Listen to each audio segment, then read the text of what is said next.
Hello tout le monde! Le gouvernement autrichien a pris la décision de suspendre le regroupement familial des réfugiés. Il devient ainsi le premier État membre de l'Union européenne à prendre une telle mesure. Je vous explique. Mais pourquoi je vous parle de cela? En réalité, parce que le regroupement familial est une norme garantie par l'Union européenne.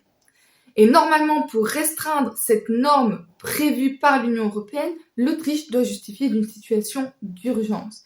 Bref, ils doivent pouvoir prouver qu'il y a un motif sérieux et suffisamment important que pour justifier une dérogation à cette norme européenne, comme un trouble à l'ordre public ou à la sécurité publique.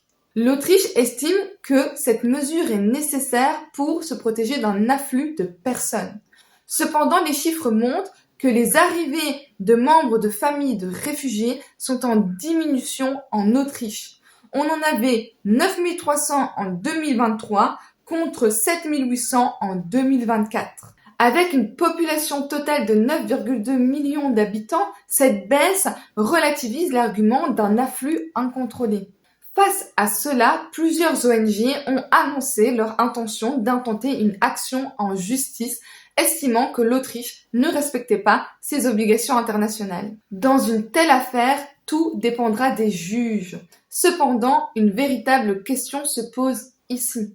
La décision de l'Autriche est-elle un geste électoral visant à rassurer un électorat qui a majoritairement voté en faveur de l'extrême droite ou est-elle une réelle mesure visant à garantir la sécurité publique en Autriche? Ou est-ce que c'est un petit peu des deux? Le souci, c'est qu'il y a un risque d'effet domino. La décision de l'Autriche risque de motiver d'autres États à adopter des mesures similaires, surtout si elle est validée par les juges. Par exemple, la France n'y est pas restée indifférente. Valeurs Actuelles a très rapidement relayé un sondage du CSA indiquant que 57% des Français, soit plus de 1 Français sur 2, désiraient mettre fin à la politique du regroupement familial. Et là, j'entends déjà des gens me dire « Bah oui, mais il s'agit d'étrangers ». Détrompez-vous.